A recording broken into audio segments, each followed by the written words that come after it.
Hey. I'm not. I've just never had a girlfriend. But if you're my parents, then that's the same thing. I was talking to my mom recently, and she was like, Will, your father and I will support you no matter who you find attractive. And it was really sweet, because I know a lot of people don't have that. So I was like, thanks, Mom. Because I don't have the heart to tell my parents that I just don't get laid. Like, the reason I haven't brought home a girl from college isn't because I'm gay. It's because, apparently, most women aren't attracted to chronically indecisive guys who flirt by liking Instagram stories but never follow up. It's a good tactic, don't do it.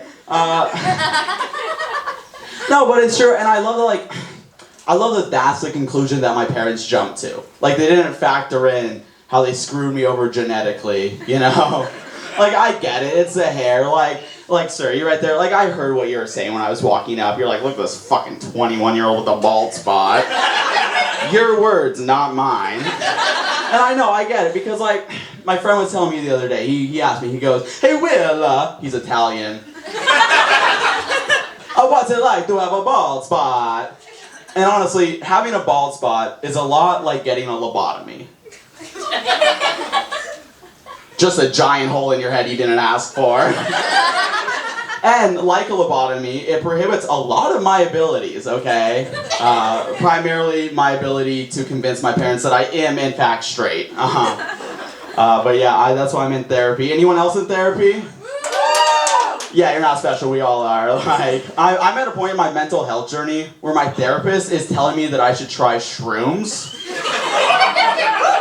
And it's never a good sign when a licensed professional is recommending a Schedule I drug to fix your problems. That means they ran out of options. My therapist essentially looked at me and was like, look, kid, we've tried everything we could. How about you trip balls and find God? Which is apparently something my therapist does a lot. I couldn't get in touch with her a few weeks ago, and I found out why. She didn't have cell service. And I was like, okay. And she was like, yeah, I was stuck at Burning Man. This is the CEO of my brain, guys. This person is making all of the decisions for me, and meanwhile, they're using socks as currency. This cannot be real. Oh my gosh. I've had my therapist for 7 years, which is great. And what's better is that my older sister also had her as a therapist, which meant there were so many things I just didn't have to explain. My therapist was familiar with the SGs, shared genes. She knew. I'd be like, Sarah's bothering me, you know how she is. And my therapist, more than anyone, knew how she could be. And my sister and I, we would argue when we were younger, and I bet it felt great to be my therapist. When my sister and I were arguing, I bet my therapist felt like America entering a foreign nation's civil war, helping both sides take each other down so that they can crumble and look to her for support. It's very smart. It's a smart move. But luckily, I can talk to my friends. I have very great friends. My best friends are my roommates. I love them. I have 3 roommates, and I share a bathroom with one of them. I bring that up because we're very clean people, and we pride ourselves on being very clean. We're way cleaner than the other 2. And we are, we really are. You laugh, but it's true. And we're cleaner, but sometimes, guys, the bathroom can get a little grimy, okay? It can get a little gross, and I know I'm doing my part to keep it clean, and I've never brought it up to my roommate, because I'm like, it's not a big deal. But over the summer, the bathroom was a fucking war zone, okay? It was awful. Like, hair everywhere, like, on the ceiling somehow, in the light fixtures, like, the fucking faucet was just running, like, toothpaste all over the sink. The sink looks like it got a Crest facial, okay? Just picture that for a second, a Crest facial. That's what the sink looked like, and I had it. That was my tipping point. It was not a good look. Like when you see a 50-year-old with an Elf bar. Get a cigarette, bro. Come on. Wake the fuck up. But it's true, and I had it. That was my tipping point. I had it with my roommate, and I was gonna confront him. I was so heated. I was like, okay, I can do this one of 2 ways. Mom style, passive-aggressively, or dad style, yelling. Like, the choices were endless, and I'm getting so amped up, I start marching to his room. I don't know what could happen. I could fucking hit my roommate. I really could. Nothing is off the table. I'm running in. I'm about to knock on his door. I say, screw that. I open the door. I'm like, Tony, Oh, yeah, he's home for the summer. He's not here right now.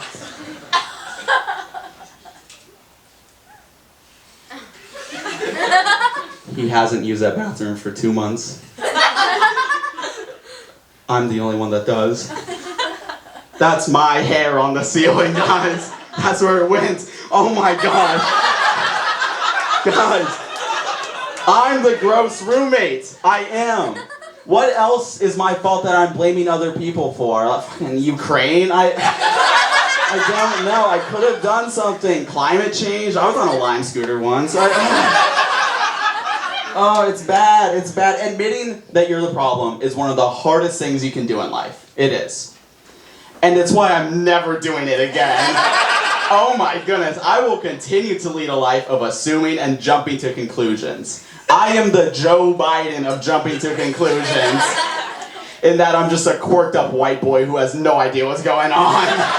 I'm just confused at all moments. I am confused. I mean, like, look at me. I'm a confusing person. I like this sweater. I put it on and my roommate said, "Sup, Garfield?" Like, hey, I don't like lasagna.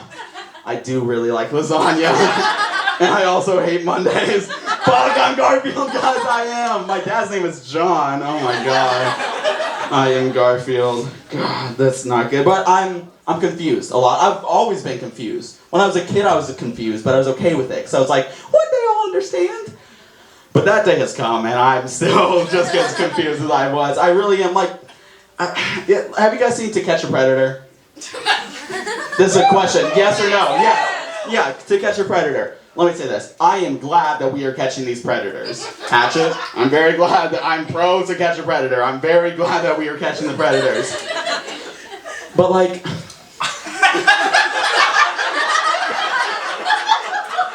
like, I had a run-in with Chris Hansen the other day. Relax, he was in my kitchen. And like, what do the adults that like play the underage kids, like what do the actors, what do they think about their lives?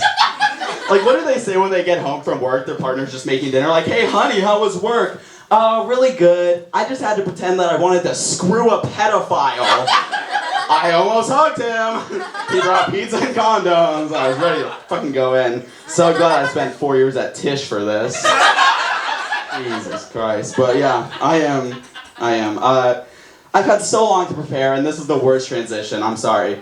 My biggest fear when I was 11 years old was that when I would go to the bathroom in the middle of the night, hiding in my bathroom was Osama bin Laden. Yes, that one. Like Osama bin Laden. And like, listen, this was 2012. Osama was dead. And I knew that he was dead. My parents showed me, they're like, he's dead, Will. But no, I was convinced deep down that Al-Qaeda was trying to pull a fast one on me. They're known for it. They are. They really are. I'm not lying. They are. And like, listen, when I told my parents that was the reason why I couldn't go to the bathroom, so I had to use my bed as the bathroom. Sorry, I peed in my bed. Sorry. And like, when I told my parents that was the reason, they understood. Well, first they were like, Jesus Christ, Will. Your sister's getting all the college money. But then they were like, we understand. Osama's pretty scary. He is! Do you guys admit that Osama's scary? He is. He shocked the nation. Like, he's scary. He did. He was scary. He's a very scary person. So my parents understood. They're like, Will, it's okay. So to any 11-year-old boys in the audience tonight, blaming a terrorist organization for your wetting the bed habits is a fantastic excuse. Take note, 11-year-old boys. I don't like that I said 11-year-old boys 2 times in my set. That is 2 times too many. It really is. But a lot of my anxieties now are also about sleep. I'm not necessarily how many hours of sleep I get. More so how I physically sleep. Because up until you're about like 20 years old, you can sleep however you want. You know, you can just like throw yourself on the bed and you'll be fine. If I sleep in a very specific position now, just... If I sleep a little different, I will wake up in the morning so sore. I will be incredibly stiff. Relax. Like all my old favorite sleeping positions are out the window. I can't do any of them anymore. You know, like legs wrapped around blanket, on the belly, like arm under pillow, 2 legs up, like moving like I'm flirting, you know? All of my favorites bring me pain.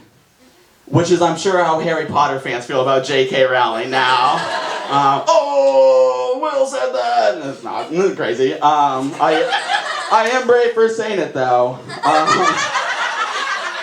I'm a very brave man. Am I? Tell me I'm a brave man, please.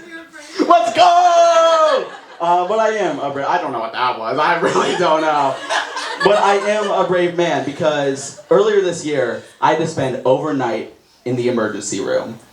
So what happened, it was late at night, and there was this old lady in front of me, and she had a purse, and someone snagged it and started running, so I started chasing after him, and I sprained my ankle.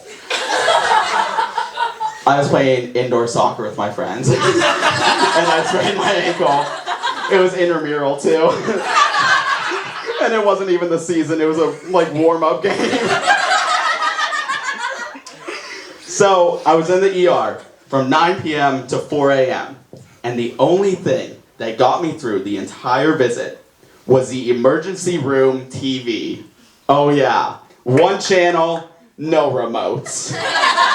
HGTV, baby, yeah! No, but you're probably thinking like, oh, you're watching House Hunters or Property Brothers. That mainstream shit? No. Me and my friends, we were watching Mark and Kathy, a once married, now divorced, real estate duo, sell houses to people. Did they get along? Kind of. Did they make very specific comments about the divorce that made everyone on the show uncomfortable? Absolutely.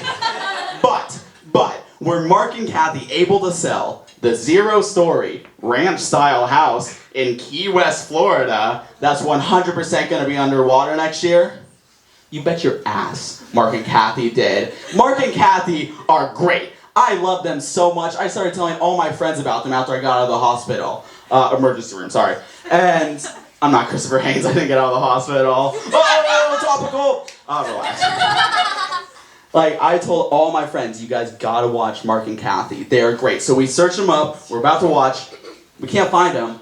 Turns out, the show doesn't exist. It's not a real show.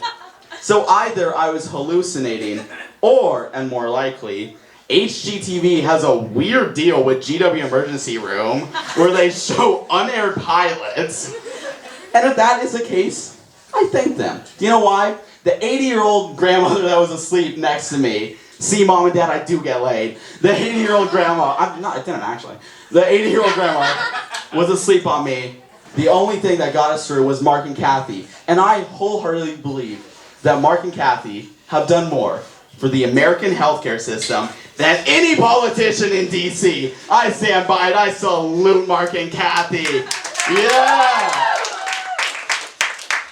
They were there on January 6th, though, so you just clap for them. Yikes. Y'all, thank you so much for coming out. We have one more performer. I really appreciate it. My name is Will Roberts. Ratika, take over. Oh my